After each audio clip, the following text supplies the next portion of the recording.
Manipuri CMO Chief Medical Officer की Michael की थापी रखना काय कुम्नजर बा मिंगोने पंजरबदा डॉक्टर कुमुक्सम trustee District Surveillance Officer Thobal IDSPRD Integrated District Surveillance Program Officer वो कोई सिंजरी बताए selection भी ना गच्चरे please welcome काय कुम्नजर अभी District Thobal IDSP बिफसु कोई सिंजरी बताए selection भी ना गच्चरे election पे अतम दा कोई कुम्नमई काय कुम्नजरी बा केम लमिंग हायर सेकेंडरी स्कूल खांबो के Chairman, Founder of Viriba, being on a Panjarabada, Oza, Kates, Major Manam Lusu, when the Sinjariba, nice member the election Vinaba,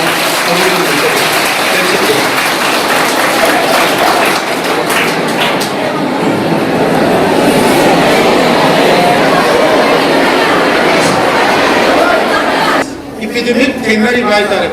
Matam Gilena, like Chetabu, Tengavai 24/7. माथों चिन्हादु मो डॉक्टर सिंह ने अदुबो school गुनु सिबिरगा school authority को school महिरो Singh गुनु सिबिरगा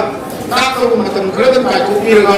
आइजर उदला आपने अदुबो कोई लाम छि खोंसा सिलाउ से कसे कोई सिदा थमजरी से health awareness programme on global epidemic of coronavirus disease sponsored by CMO Thobal organized by KM Luming Higher Secondary School Kawo अदुना हाई बसिगे Matanda, कोई काय मुझे भी डॉक्टर इलेक्शन भी है कोई काम अब तंजा से कोई हाई बनसी CMO थोबालन सुनकेंद्र में हायर सेकेंडरी स्कूल खाबो अली ने कुसम नजर का सिंजरी बा कोई रामना डेडली वायरस समझी matanda लाई बसिगी कोरोना सिगी बहुबा बहु दो कोई ना हाई तारे कोई नजर भी स्कूल की chairman founder Zakes Major Mahan lagi apa mengatur dan ada tapi nak menurunkan keciri vaksin. El mission lagi lakiri ba lagi school sigi satra singa. Hojiki matam ni yang kan nak kinari ba laina coronavirus si matang da laina si karino. Laina asli kamai tu nak horai kadai lagi horai melani. You never have space on coronavirus. Please welcome.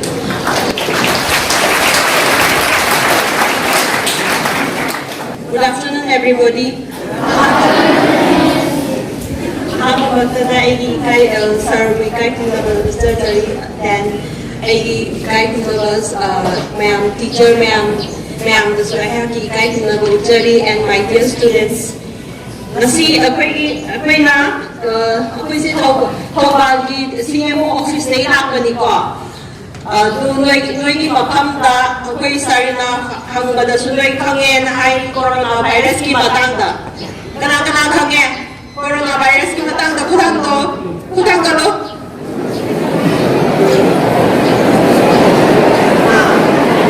Very good. Yang kami ko mayang.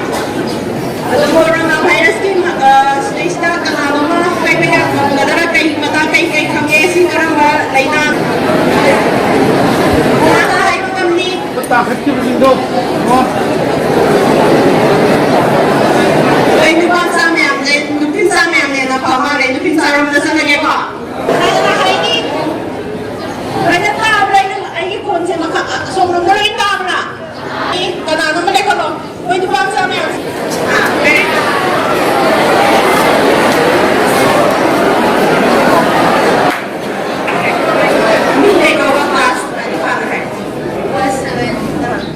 My name is Anjanani Tauja. Anjanani kasi ko coronavirus ki matang natin ngayon. Coronavirus ay si yang nasativa 미신부 시행하는 China의 호랑이와 양사티와 바이러스는 할바 바이러스이 China의 우한 할바 시티 시대의 호랑이면이 머루의 할바 우한 시자 뭐나 China의 진작세 अशी मुना भजना ꯍꯥꯞꯄꯨꯜ ꯇꯧꯔ ꯆꯥꯕ ꯑꯩꯈꯣꯏꯅ ꯆꯥꯕ ꯀꯥꯟꯗ ꯐꯖꯅ ꯊꯣꯡ ꯊꯥꯛꯂꯒ ꯐꯖꯅ ꯃꯨꯟꯅ ꯆꯥꯕ ꯃꯈꯣꯏꯅ ꯑꯃꯨꯛ ꯈꯔ ꯍꯥꯞꯄꯨꯜ ꯇꯧꯔꯒ ꯆꯥꯕꯗꯒꯤ ꯃꯈꯣꯏ ꯁꯥꯗ ꯌꯥꯎꯔꯝꯕ ꯚꯥꯏꯔꯁꯁꯤꯡ ꯑꯗꯨ ꯃꯈꯣꯏ ꯆꯪꯁꯤꯟꯈꯤꯕꯗꯒꯤ ꯇꯧꯈꯤꯕꯅꯤ ꯍꯥꯏꯅꯁꯨ ꯃꯤ ꯃꯌꯥꯝꯅꯁꯨ ꯊꯥꯖꯅꯩ ꯑꯗꯨꯒ ꯍꯥꯏꯔꯤꯕ ꯚꯥꯏꯔꯁ ꯑꯁꯤ ꯀꯟꯕ ꯉꯝꯕꯒꯤ ꯁꯛꯇꯤꯁꯦ ꯍꯧꯖꯤꯛꯁꯤ ꯌꯥꯝꯅ ꯋꯥꯅꯔꯤ ꯄ꯭ꯔꯤꯊꯤꯕꯤ ꯁꯤꯟ ꯊꯨꯡꯅ ꯍꯥꯏꯔꯤꯕ ꯚꯥꯏꯔꯁ ꯑꯁꯤꯅ ꯅꯥꯔꯒ ꯑꯃꯁꯨꯡ ꯁꯤꯕ ꯃꯤ ꯀꯌꯥ ꯑꯃ ꯌꯥꯝꯈ꯭ꯔꯦ ꯊꯦꯡꯛ ꯌꯨ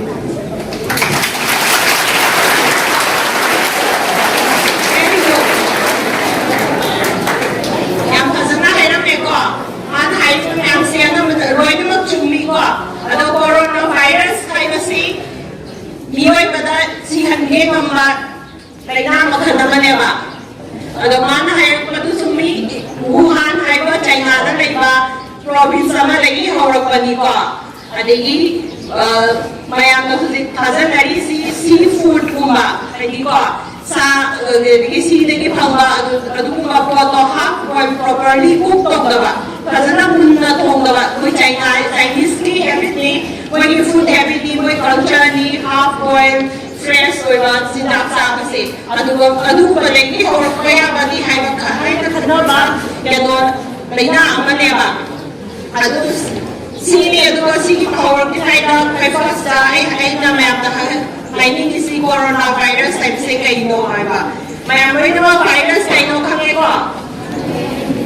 ꯚꯥꯏꯔꯁꯀꯤ ꯃꯥꯏꯀ꯭ꯔꯣ ꯑꯣꯔꯒꯥꯅꯤꯖꯝ ꯃꯈꯜ ꯑꯃꯅꯤꯀꯣ ꯁꯤꯗꯩꯁꯤꯗ ꯚꯥꯏꯔꯁ ꯃꯈꯜ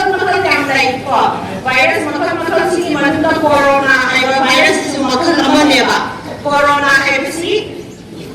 ꯒ꯭ꯔꯨꯞ ꯑꯣꯐ ꯚꯥꯏꯔꯁꯅꯦꯕ ꯁꯤꯒꯤ ꯒ꯭ꯔꯨꯞꯁꯤ ꯃꯅꯨꯡꯗ ꯃꯈꯜ ꯃꯌꯥꯝ ꯇꯥꯏꯞ ꯃꯌꯥꯝꯁꯨ ꯂꯩꯔꯤꯑꯕ ꯑꯗꯣ ꯑꯩꯈꯣꯏ ꯁꯤꯒꯤ ꯒ꯭ꯔꯨꯞ ꯑꯣꯐ ꯚꯥꯏꯔꯁ ꯁꯤꯗꯩꯁꯤꯗ ꯀꯩꯗꯧꯒꯦ ꯍꯥꯏꯕꯗ ꯃꯣꯏꯁꯦ ꯍꯦꯛ ꯌꯦꯡꯕ ꯃꯥꯏꯀ꯭ꯔꯣꯁꯀꯣꯞ ꯃꯈꯥꯗ ꯌꯦꯡꯕ ꯃꯇꯝꯗ ꯀꯣꯔꯣꯅꯥ ꯍꯥꯏꯗꯤ ꯀ꯭ꯔꯥꯎꯟꯗꯣ ꯂꯨꯍꯨꯞꯀꯨꯝꯕꯗꯣ ꯑꯗꯨꯃꯥꯏꯅ ꯎꯏꯌꯦꯕ ꯈꯪꯕ꯭ꯔꯥ ꯐꯥꯔꯁꯇ ꯃꯣꯏꯒꯤ ꯑꯦꯟꯚꯦꯂꯞ ꯑꯃ ꯂꯩꯔꯅꯤꯀꯣ ꯑꯗꯨꯗꯒꯤ ꯑꯃꯨꯛ ꯁ꯭ꯄꯥꯏꯛ ꯊꯤꯡꯗꯣꯔꯛꯑꯅꯦꯕ ꯑꯗꯨꯒ ꯃꯌꯥꯏꯗ ꯃꯣꯏꯒꯤ ꯖꯦꯅꯦꯇꯤꯛ ꯃꯦꯇꯤꯔꯤꯌꯦꯜꯗꯣ ꯑꯗꯨ ꯌꯥꯎꯕꯅꯦꯕ ꯑꯗꯨꯅ ꯃꯣꯏꯒꯤ ꯁꯤꯒꯤ ꯒ꯭ꯔꯨꯞꯇꯒꯤ ꯚꯥꯏꯔꯁ ꯂꯣꯏꯅꯃꯛꯁꯦ ꯁꯤꯒꯤ ꯉꯁꯥꯏꯒꯤ ꯀꯣꯔꯣꯅꯥ ꯍꯥꯏꯕ ꯁꯦꯞꯁꯦ ꯂꯣꯏꯅꯃꯛ ꯑꯣꯏꯕ ꯑꯗꯨꯅ ꯀ꯭ꯔꯥꯎꯟ ꯃꯥꯜꯂꯦꯅ ꯀꯣꯔꯣꯅꯥ ꯚꯥꯏꯔꯁ ꯍꯥꯏꯕꯅꯦꯕ ꯑꯗꯣ ꯁꯤꯒꯤ ꯚꯥꯏꯔꯁꯁꯤꯅ ꯁꯤꯒꯤ ꯚꯥꯏꯔꯁ ꯑꯁꯤ ꯑꯅꯝꯕ ꯃꯇꯝꯗ ꯑꯦꯅꯤꯃꯦꯜꯁꯤꯡꯒꯤ ꯃꯅꯨꯡꯗꯩꯁꯤꯗ ꯁꯔꯀꯨꯂꯦꯠ ꯇꯧꯔꯒ ꯂꯩꯕꯅꯦꯕ ꯑꯦꯅꯤꯃꯦꯜꯁ ꯍꯥꯏꯗꯤ ꯀꯦꯃꯦꯜ ꯑꯣꯏꯕ ꯌꯥꯏ ꯍꯥꯟꯅ ꯁꯤꯗꯒꯤ ꯊꯣꯛꯍꯟꯈꯤꯕ ꯂꯩꯅꯥꯒꯤ ꯃꯇꯨꯡ ꯏꯟꯅ ꯁꯤꯕꯦꯠ ꯀꯦꯠ ꯀꯥꯏꯅ ꯂꯩꯔꯤꯕ ꯁꯤꯒꯤ ꯃꯣꯏ ꯁꯤꯗꯩꯁꯤꯗ ꯁꯔꯀꯨꯂꯦꯠ ꯇꯧꯔꯒ ꯑꯦꯅꯤꯃꯦꯜꯗ ꯁꯔꯀꯨꯂꯦट ꯇꯧꯔꯒ ꯂꯩꯕꯅꯦꯕ ꯃꯔꯛꯇ ꯍ꯭ꯌꯨꯃꯦꯟꯒ ꯀꯣꯟꯇꯦꯛ ꯁꯣꯏꯗꯅ ꯂꯩꯕ ꯊꯤꯕꯒꯨꯝꯕ ꯁ꯭ꯄꯤꯜꯂꯦꯁ ꯍꯥꯏꯅ ꯍꯥꯏꯀꯣ ꯑꯩꯈꯣꯏ ꯗꯣꯛꯇꯔꯒꯤ ꯂꯝꯗ ꯁ꯭ꯄꯤꯜ ꯇꯧꯔꯛꯑꯀꯥꯟꯗ ꯍ꯭ꯌꯨꯃꯦꯟꯗ ꯑꯃꯨꯛ ꯅꯥꯍꯟꯕ ꯉꯝꯕ ꯂꯩꯅꯥꯅꯦꯕ ꯃꯃꯥꯡꯗ ꯁꯤꯒꯤ ꯒ꯭ꯔꯨꯞ ꯑꯣꯐ ꯑꯩꯈꯣꯏꯅ ꯃꯃꯤꯡ ꯑꯣꯏꯅ ꯃꯣꯁ ꯍꯥꯏꯗꯤ ꯀꯩꯅꯣ ꯆꯥꯎꯅ ꯊꯣꯛꯈꯤꯕ ꯑꯥꯎꯠꯕ꯭ꯔꯦꯛꯁꯤꯡ ꯃꯈꯜ ꯍꯟꯗꯛꯀꯤꯁꯤꯅ ꯊꯔꯗꯂꯤ ꯈ꯭ꯋꯥꯏ ꯐꯥꯔꯁꯇ 2003 ꯑꯗꯨꯋꯥꯏꯗ SARS ꯍꯥꯏꯅꯀꯣ SARS ꯍꯥꯏꯅ ꯑꯃ ꯊꯣꯛꯍꯟꯈ꯭ꯔꯦꯀꯣ severe acute respiratory syndrome corona virus ꯍꯥꯏꯅ ꯊꯣꯛꯈ꯭ꯔꯦ ꯑꯗꯨ ꯃꯇꯨꯡꯗ Middle East Respiratory Syndrome 하이나 MERS 하이나 2012 ꯑꯃꯗ ꯑꯃꯨꯛ ꯊꯣꯛꯍꯟꯈ꯭ꯔꯦꯕ ꯑꯗꯒꯤ ꯑꯥꯎꯠꯕ꯭ꯔꯦꯛ ꯊꯣꯛꯑꯒ ꯑꯦꯄꯤꯗꯦꯃꯤꯛ ꯃꯌꯥꯝ ꯑꯦꯄꯤꯗꯦꯃꯤꯛ ꯈꯪꯅꯔꯦꯀꯣ ꯑꯦꯄꯤꯗꯦꯃꯤꯛ ꯍꯥꯏꯗꯤ ꯂꯥꯏꯆꯠ ꯑꯣꯏꯅ ꯑꯃꯨꯛꯇꯪꯗ ꯄꯥꯛꯇꯛꯅꯅ ꯃꯤ ꯃꯌꯥꯝꯁꯤ ꯅꯥꯍꯟꯕ ꯉꯝꯕ ꯑꯣꯔꯒꯥꯅꯤꯖꯝ ꯑꯃꯅꯀꯣ ꯑꯗꯨꯃꯥꯏꯅ ꯍꯟꯗꯛ ꯔꯤꯁꯦꯟꯠꯂꯤ ꯗꯤꯁꯦꯝꯕꯔꯗꯒꯤ ꯀꯣꯔꯣꯅꯥ ꯚꯥꯏꯔꯁꯁꯦ ꯑꯃꯨꯛ ꯈꯪꯅꯔꯛꯄꯅꯦꯕ ꯀꯣꯔꯣꯅꯥ ꯚꯥꯏꯔꯁꯁꯤꯅ ꯀꯣꯔꯣꯅꯥ ꯚꯥꯏꯔꯁꯀꯤ ꯔꯦꯁꯄꯤꯔꯦꯇꯔꯤ ꯁꯤꯟꯗ꯭ꯔꯣꯝ ꯀꯩꯀꯥ SARS ꯉꯁꯥꯏꯒꯤ SARS ꯍꯥꯏꯗꯤ ꯊꯨꯅꯀꯣ ꯑꯩꯈꯣꯏꯒꯤ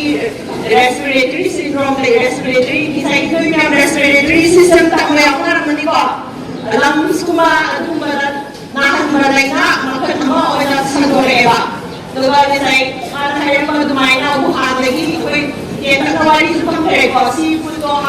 ꯁꯤ ꯐꯨꯗꯁꯤꯡꯒꯨꯝꯕꯁꯦ ꯍꯥꯐ ꯕꯣꯏꯜ ꯑꯣꯏꯅ ꯆꯥꯕꯗꯒꯤ ꯍꯧꯗꯣꯔꯛꯄꯅꯦ ꯍꯧꯖꯤꯛꯐꯥꯎꯗ ꯊꯥꯖꯅꯔꯤ ꯁꯤꯒꯤ ꯂꯩꯅꯥꯁꯦ ꯑꯍꯥꯟꯕꯗꯗꯤ ꯗꯤꯁꯦꯝꯕꯔ ꯑꯗꯨꯋꯥꯏ ꯖꯅꯋꯥꯔꯤ ꯐꯥꯔꯁꯠ ꯋꯤꯛ ꯑꯗꯨꯋꯥꯏꯐꯥꯎꯗ ꯁꯤꯒꯤ ꯃꯇꯥꯡꯗ ꯄꯥꯛꯅ ꯈꯪꯅꯔꯝꯗꯔꯤ ꯀꯃꯥꯏꯅ ꯇꯧꯕ ꯂꯩꯅꯥꯅꯣ ꯀꯃꯥꯏꯅ ꯁꯟꯗꯣꯛꯄꯅꯣ ꯍꯥꯏꯅ ꯑꯗꯨꯅ ꯃꯌꯥꯝꯁꯦ ꯌꯥꯝꯅ ꯀꯤꯅꯔꯝꯃꯤ ꯑꯗꯨꯒ ꯁꯤꯁꯦ ꯌꯥꯝ ꯊꯨꯅ ꯁꯟꯗꯣꯛꯄ ꯑꯗꯨꯅ ꯃꯤꯁꯦ ꯊꯨꯅ ꯃꯌꯥꯝ ꯑꯅꯥꯕꯁꯦ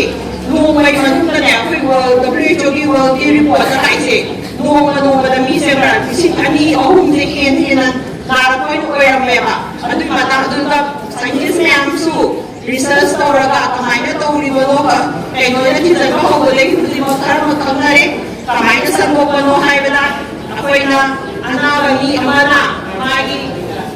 ꯔꯦꯁꯄꯤꯔꯦꯇꯔꯤ ꯑꯣꯏꯕꯅꯤꯅ ꯍꯥꯞꯄꯤ ꯈꯟꯕꯒꯨꯝꯕ ꯋꯥ ꯉꯥꯡꯕꯗꯒꯤ ꯗ꯭ꯔꯣꯞꯁ ꯑꯣꯏꯅꯀꯣ ꯗ꯭ꯔꯣꯞꯂꯦꯠꯁ ꯊꯣꯛꯑꯦꯕꯀꯣ ꯑꯩꯈꯣꯏ ꯍꯥꯞꯄꯤ ꯈꯟꯕ ꯃꯇꯝꯗ ꯈꯔ ꯊꯣꯛꯂꯛꯇ꯭ꯔꯅꯦ ꯅꯥꯇꯣꯟꯗꯒꯤ ꯆꯤꯟꯗꯒꯤ ꯈꯔ ꯇꯤꯟꯗꯤ ꯈꯪꯗꯦ ꯅꯥꯇꯣꯟꯗꯒꯤ ꯈꯪꯗꯦ ꯍꯥ ꯗ꯭ꯔꯣꯞꯁ ꯊꯣꯛꯂꯛꯇ꯭ꯔꯥ ꯑꯗꯨꯒꯨꯝꯕꯗꯨꯗꯩꯗ ꯁꯤꯒꯤ ꯚꯥꯏꯔꯁꯁꯤ ꯌꯥꯎꯕꯅꯦꯕ ꯌꯥꯎꯔꯒ ꯊꯣꯛꯑꯒ ꯊꯪꯅꯕ ꯃꯤ ꯑꯃꯅ ꯑꯃꯨꯛ ꯍꯣꯟꯖꯟꯕꯒꯨꯝꯕ ꯅꯠꯇ꯭ꯔꯒ ꯑꯩꯈꯣꯏꯒꯤ ꯁꯔꯐꯦꯁꯀꯨꯝꯕ ꯂꯩꯗꯅ ꯀꯩꯅꯣꯗ ꯄꯥꯛꯊꯣꯛꯄ ꯃꯇꯝꯗꯨꯗ ꯚꯥꯏꯔꯁꯇꯣ ꯍꯤꯡꯉꯤꯉꯩꯗ ꯌꯥꯝ ꯀꯨꯏꯅꯗꯤ ꯁꯔꯐꯦꯁꯇ ꯂꯩꯇꯦꯅ ꯊꯥꯖꯅꯩꯀꯣ ꯑꯗꯨ ꯍꯤꯡꯉꯤꯉꯩ ꯄꯥꯛꯍꯧꯕꯒꯨꯝꯕꯗ ꯃꯤ ꯑꯃꯅ ꯈꯨꯠꯅ ꯊꯦꯡꯉꯨꯔꯒ ꯑꯩꯈꯣꯏ ꯅꯥꯇꯣꯟꯒꯨꯝꯕ ꯄꯥꯏꯕ ꯄꯣꯠ ꯆꯩ ꯄꯥꯏꯕ ꯆꯥꯕꯒꯨꯝꯕꯗ ꯌꯥꯎꯈ꯭ꯔꯒ ꯑꯃꯨꯛ ꯏꯁꯥꯗ ꯆꯪꯁꯤꯜꯂꯒ ꯑꯃꯨꯛ ꯅꯥꯔꯛꯄꯅꯦꯕ ꯑꯗꯣ ꯀꯃꯥꯏꯅ ꯅꯥꯔꯛꯀꯅꯤ ꯅꯥꯔꯛꯄꯁꯦ ꯃꯈꯜ ꯂꯩꯕ ꯃꯤ ꯀꯅꯥꯒꯨꯝꯕ ꯃꯤ ꯈꯔ ꯑꯃꯗꯅ ꯁꯨꯛꯅꯥ ꯅꯥꯗꯕ ꯌꯥꯏꯑꯕ ꯀꯅꯥꯒꯨꯝꯕ ꯈꯔ ꯑꯃꯅ ꯂꯣꯛ ꯊꯨꯡꯕꯒꯨꯝꯕ ꯀꯣ ꯑꯗꯩ ꯀꯅꯥꯒꯨꯝꯕ ꯈꯔ ꯑꯃꯅ ꯂꯣꯛ ꯊꯨꯡꯕ ꯂꯞ ꯆꯣꯕ ꯈꯅꯥꯎ ꯅꯥꯕ ꯂꯥꯏꯍꯧ ꯂꯩꯕ ꯑꯗꯒꯤ ꯁꯣꯔ ꯍꯣꯟꯕ ꯋꯥꯕ ꯑꯗꯨꯃꯥꯏꯅꯈꯔ ꯈꯤꯇꯪ ꯇꯧꯕ ꯌꯥꯏ ꯑꯗꯨꯒ ꯁꯤꯒꯤ ꯁꯤꯚꯤꯌꯔꯤꯇꯤ ꯀꯅꯥꯒꯨꯝꯕ ꯑꯃꯅ ꯍꯦꯟꯅꯀꯣ ꯌꯥꯝꯅ ꯍꯦꯟꯅ ꯅꯥꯔꯒ ꯍꯣꯁꯄꯤꯇꯥꯂꯥꯏꯁ ꯇꯧꯕ ꯍꯣꯁꯄꯤꯇꯥꯜꯗ ꯄꯨꯗ꯭ꯔꯗꯤ ꯌꯥꯗꯕꯒꯨꯝꯕ ꯀꯅꯥꯒꯨꯝꯕ ꯈꯔ ꯑꯃꯅ ꯁꯤ ꯅꯥꯔꯒ ꯁꯤꯕ ꯐꯥꯎꯕ ꯌꯥꯏꯑꯕ ꯑꯗꯨꯗꯨꯅ ꯑꯩꯈꯣꯏꯅ ꯂꯦꯡꯒ꯭ꯋꯦꯖꯁꯦ ꯃꯥꯒꯤ ꯀ꯭ꯂꯤꯅꯤꯀꯦꯜ ꯀꯩꯅꯣ ꯐꯤꯆꯔ ꯃꯌꯥꯝꯁꯦ ꯁ꯭ꯄꯦꯛꯇ꯭ꯔꯝ ꯑꯣꯏꯅ ꯍꯥꯏꯕ ꯀꯩꯅꯣ ꯂꯩꯇꯕꯗꯒꯤꯅ ꯀꯩꯅꯣ ꯁꯤꯚꯤꯌꯔ ꯑꯣꯏꯕ ꯐꯥꯎ ꯑꯦꯅꯤꯊꯤꯡ ꯃꯔꯛꯇꯨꯗ ꯑꯣꯏꯕ ꯌꯥꯏꯑꯕꯀꯣ ꯑꯗꯨ ꯇꯝꯕ ꯉꯝꯗꯕꯗꯣ ꯑꯗꯨꯅ ꯀꯅꯥꯅ ꯑꯩꯉꯣꯟꯗ ꯅꯥꯔꯛꯑꯒ ꯑꯩꯁꯦ ꯁꯤꯒꯗ꯭ꯔꯥ ꯍꯤꯡꯒꯗ꯭ꯔꯥ ꯍꯥꯏꯕꯗꯨ ꯇꯝꯕ ꯉꯝꯗꯕꯗꯨꯒꯤ ꯑꯀꯤꯕ ꯑꯃ ꯂꯩꯕ ꯑꯗꯨꯒ ꯁꯤꯁꯦ ꯌꯥꯝꯅ ꯊꯨꯅ ꯁ꯭ꯄ꯭ꯔꯦꯗ ꯇꯧꯕ ꯑꯗꯨꯒꯤ ꯑꯀꯤꯕ ꯑꯃ ꯂꯩꯕ ꯇꯧꯕꯇꯕꯨ ꯁꯤꯁꯦ ꯍꯧꯖꯤꯛꯀꯤ ꯀꯤꯅꯤꯡꯉꯥꯏ ꯂꯩꯇꯦ ꯀꯩꯒꯤꯅꯣꯗ ꯑꯩꯈꯣꯏꯅ ꯁꯥꯔꯅꯁꯨ ꯉꯁꯥꯏ ꯃꯃꯥꯡꯗ ꯍꯥꯏꯈꯔꯦ ꯑꯩꯈꯣꯏ ꯄꯣꯠ ꯈꯨꯗꯤꯡꯃꯛ ꯄ꯭ꯔꯤꯚꯦꯟ ꯇꯧꯅꯕ ꯄ꯭ꯔꯤꯚꯦꯟꯁꯟ ꯏꯁ ꯕꯦꯇꯔ ꯗꯦꯟ ꯀ꯭ꯌꯣꯔ ꯍꯥꯏꯕꯗꯣ ꯑꯩꯈꯣꯏꯅ ꯑꯩꯈꯣꯏ ꯆꯦꯛꯁꯤꯟ ꯊꯧꯔꯥꯡ ꯐꯖꯅ ꯄ꯭ꯔꯤꯚꯦꯟ ꯇꯧꯅꯕ ꯍꯣꯠꯅꯖꯔꯗꯤ ꯆꯪꯍꯟꯗꯅꯕ ꯍꯣꯠꯅꯖꯔꯗꯤ ꯁꯤ ꯑꯩꯈꯣꯏꯅ ꯆꯪꯉꯛꯇꯕ ꯉꯝꯅꯦꯕꯀꯣ ꯑꯗꯨꯒ ꯑꯩꯈꯣꯏꯅ ꯍꯛꯆꯥꯡ ꯁꯦꯡꯅ ꯐꯖꯅ ꯂꯩꯔꯗꯤ ꯁꯤꯁꯦ ꯆꯪꯕ ꯇꯥꯔꯁꯨ ꯀꯟꯊꯣꯛꯄ ꯉꯝꯅꯦꯕ ꯑꯩꯈꯣꯏꯒꯤ ꯏꯝꯃ꯭ꯌꯨꯟ ꯁꯤꯁꯇꯦꯝꯗ ꯑꯩꯈꯣꯏ ꯏꯁꯥꯗꯁꯨ ꯑꯅꯥꯕ ꯃꯌꯥꯝꯗꯒꯤ ꯉꯥꯛꯊꯣꯛꯅꯕ ꯄꯋꯥꯔ ꯂꯩꯖꯔꯤꯕ ꯂꯥꯏꯅ ꯄꯤꯔꯛꯄꯒꯤ ꯃꯇꯨꯡ ꯏꯟꯅꯀꯣ ꯑꯗꯨ ꯏꯝꯃ꯭ꯌꯨꯟ ꯁꯤꯁꯇꯦꯝ ꯇꯧꯋꯦ ꯑꯩꯈꯣꯏꯒꯤ ꯏꯝꯃ꯭ꯌꯨꯟ ꯁꯤꯁꯇꯦꯝꯗꯣ ꯍꯥꯟꯅꯗꯒꯤ ꯀꯟꯅ ꯂꯩꯔꯗꯤ ꯁꯤꯒꯤ ꯚꯥꯏꯔꯁ ꯁꯥꯊꯤꯔꯦꯅ ꯈꯟꯅꯔꯤꯕ ꯚꯥꯏꯔꯁꯅ ꯆꯪꯉꯛꯑꯁꯨ ꯉꯥꯛꯊꯣꯛꯄ ꯉꯝꯅꯦꯕ ꯑꯩꯈꯣꯏꯅ ꯉꯥꯛꯊꯣꯛꯄ ꯉꯝꯕ ꯑꯗꯣ ꯑꯩꯈꯣꯏꯅ ꯉꯥꯛꯊꯣꯛꯄ ꯉꯝꯕꯁꯦ ꯈ꯭ꯋꯥꯏ ꯐꯥꯔꯁꯇ ꯑꯩꯈꯣꯏꯅ ꯇꯧꯒꯗꯕ ꯀꯩꯅꯣ ꯍꯥꯏꯕꯗ ꯈꯨꯠꯁꯦ ꯇꯣꯏꯅ ꯍꯥꯝꯕ ꯀꯣ wash hand frequently ꯀꯣ ꯈꯨꯠ ꯇꯣꯏꯅ ꯍꯥꯝꯕ ꯑꯗꯒꯤ ꯃꯔꯛ ꯃꯔꯛꯇ ꯍꯥꯝꯕ ꯉꯝꯗꯕ ꯃꯇꯝꯗꯩꯗꯨꯗ ꯑꯩꯈꯣꯏꯒꯤ ꯍꯦꯟ ꯁꯦꯅꯤꯇꯥꯏꯖꯔ ꯍꯥꯏꯕꯗꯨ ꯇꯥꯔꯝꯃꯅꯤ ꯈꯪꯕ꯭ꯔꯥ ꯍꯦꯟ ꯁꯦꯅꯤꯇꯥꯏꯖꯔ ꯇꯥꯏꯌꯦ ꯑꯗꯣ ꯑꯩꯈꯣꯏ ꯍꯦꯟ ꯁꯦꯅꯤꯇꯥꯏꯖꯔꯁꯦ ꯇꯣꯏꯅ ꯁꯤꯖꯤꯟꯅꯕ ꯑꯗꯩ ꯈꯨꯠꯇꯣ ꯎꯔꯒ ꯃꯣꯠꯄ ꯈꯨꯠꯇꯨꯗꯤ ꯑꯗꯨꯝ ꯍꯥꯝꯗꯣꯛꯄꯤꯌꯣꯕ ꯏꯁꯤꯡꯒ ꯁꯥꯄꯣꯟꯒ ꯌꯥꯎꯔꯒ ꯑꯗꯣ ꯉꯁꯥꯏ ꯁꯣꯝꯗꯒꯤ ꯅꯨꯄꯥ ꯃꯆꯥ ꯃꯌꯥꯝꯗꯒꯤ ꯍꯥꯏꯈꯔꯦ ꯀꯣꯔꯣꯅꯥ ꯚꯥꯏꯔꯁ ꯁꯣꯝꯗ ꯈꯨꯠ ꯍꯥꯝꯕꯒꯤ ꯁ꯭ꯇꯦꯞꯁꯤꯡꯗꯣ ꯀꯅꯥ ꯈꯪꯉꯤ ꯈꯨꯠ ꯍꯥꯝꯕꯒꯤ ꯀꯅꯥꯅꯣꯝ ꯗꯦꯃꯣꯟꯁꯇ꯭ꯔꯦꯠ ꯇꯧꯔꯣ ꯅꯨꯄꯤꯅ ꯉꯝꯈꯔꯦ ꯅꯨꯄꯥ ꯃꯆꯥꯗꯤ ꯀꯅꯥꯅꯣꯝ ꯊꯣꯛꯂꯣ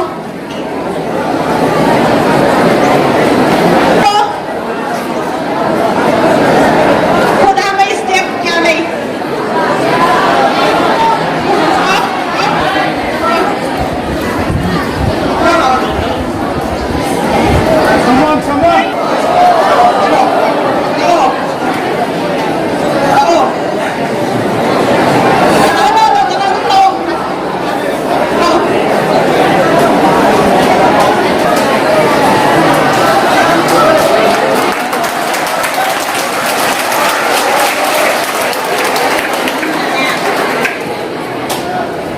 ꯑꯩꯒꯤ ꯃꯤꯡ ꯅꯤꯡꯊꯧꯖꯝ ꯃꯉꯥꯜꯁꯅꯥ ꯀ꯭ꯂꯥꯁ 6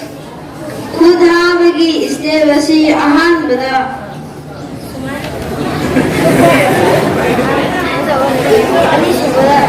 ꯑꯅꯤꯁꯨꯕꯗ ꯑꯍꯨꯝꯁꯨꯕꯗ ꯃꯔꯤꯁꯨꯕꯗ ꯃꯅꯨꯡꯗ ꯃꯉꯥꯁꯨꯕꯗꯅ ꯇꯔꯨꯛꯁꯨꯕꯗꯅ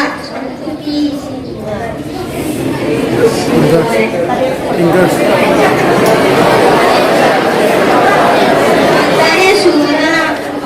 ꯈꯨꯖꯤ ꯁꯤꯕꯒꯤ ꯁ꯭ꯋꯥꯏꯁꯤ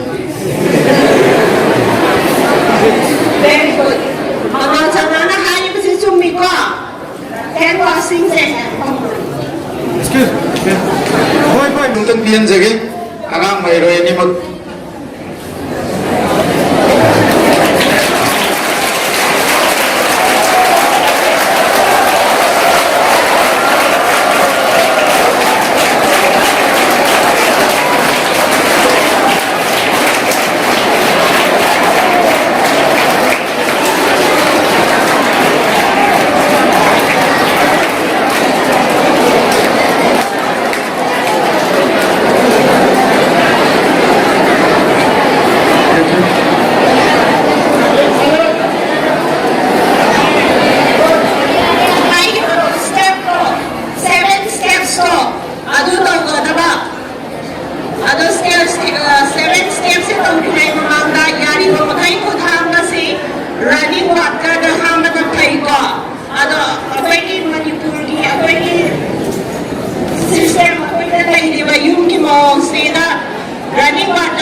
Active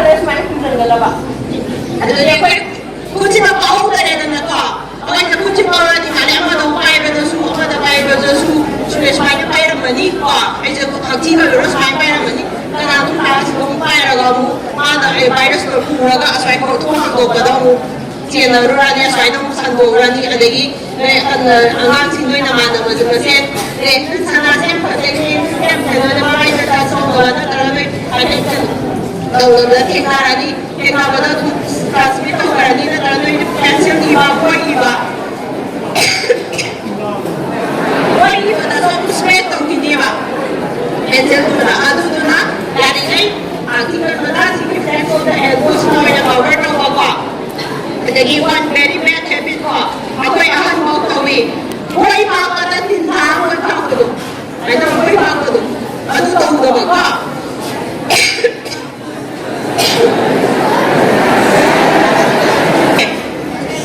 any disease respiratory disease ꯃꯌꯥꯝꯗꯒꯤ prevent ꯇꯧꯅꯕꯒꯤ steps-ꯅꯦꯕꯀꯣ ꯑꯗꯨ ꯇꯧꯕꯗ ꯀꯩꯅꯣ ꯇꯧꯔꯒ ꯑꯩꯈꯣꯏꯅ ꯅꯥꯕ ꯂꯣꯛ ꯊꯨꯡꯕ ꯑꯗꯒꯤ ꯉꯁꯥꯏꯒꯤ ꯈꯅꯥꯎ ꯅꯥꯕ ꯐꯤꯚꯔ ꯂꯩꯔꯕ ꯑꯗꯨꯒ ꯁꯣꯔ ꯍꯣꯟꯕ ꯋꯥꯔꯕ ꯑꯗꯨꯗꯤ ꯌꯦꯡꯊꯣꯛꯀꯗꯕ ꯑꯗꯨꯒ ꯄ꯭ꯂꯁ ꯑꯩꯈꯣꯏꯒꯤ ꯃꯅꯤꯄꯨꯔꯗꯗꯤ ꯁꯤ ꯁꯨꯃꯥꯏꯅ ꯇꯧꯔꯒ ꯌꯦꯡꯊꯣꯛꯀꯗꯕꯅꯤ ꯃꯅꯤꯄꯨꯔꯗꯗꯤ ꯍꯧꯖꯤꯛꯐꯥꯎꯗꯗꯤ ꯀꯣꯔꯣꯅꯥ ꯚꯥꯏꯔꯁ ꯅꯥꯕ ꯃꯤꯁꯦ ꯀꯅꯥꯐꯥꯎ ꯂꯩꯇ꯭ꯔꯤꯕ ꯀꯣ ꯑꯗꯨꯒ ꯑꯩꯈꯣꯏꯅ ꯍꯧꯖꯤꯛ ꯃꯌꯥꯝꯅ ꯆꯦꯛꯁꯤꯜꯂꯤꯕꯁꯤꯗꯤ ꯆꯩꯅꯥꯗꯒꯤ ꯂꯥꯛꯄ ꯊꯥꯏꯂꯦꯟꯗꯒꯤ ꯂꯥꯛꯄ ꯃꯤꯁꯤꯡꯗꯣ ꯑꯗꯨꯁꯤꯡꯗꯨꯅ ꯆꯦꯟꯁꯤꯜꯂꯛꯀꯗ꯭ꯔꯥ ꯍꯥꯏꯕꯒꯤ ꯆꯤꯡꯅꯕ ꯂꯩꯕꯒꯤ ꯆꯦꯟꯁꯤꯜꯂꯛꯄꯁꯨ ꯌꯥꯕꯒꯤꯀꯣ ꯑꯟꯗꯔ ꯁꯔꯚꯦꯂꯦꯟꯁ ꯃꯣꯏꯗꯨꯅ ꯁ꯭ꯀ꯭ꯔꯤꯅꯤꯡ ꯇꯧꯔꯤꯅꯦꯕ ꯑꯗꯨꯅ ꯆꯩꯅꯥꯗꯒꯤ ꯂꯥꯛꯄ ꯃꯤꯉꯣꯟꯗꯨꯗ ꯑꯩꯈꯣꯏ ꯅꯨꯡꯇꯤꯒꯤ ꯃꯣꯏꯗ ꯎꯅꯔꯒ ꯃꯣꯏꯗ ꯃꯣꯅꯤꯇꯔ ꯇꯧꯔꯤꯀꯣ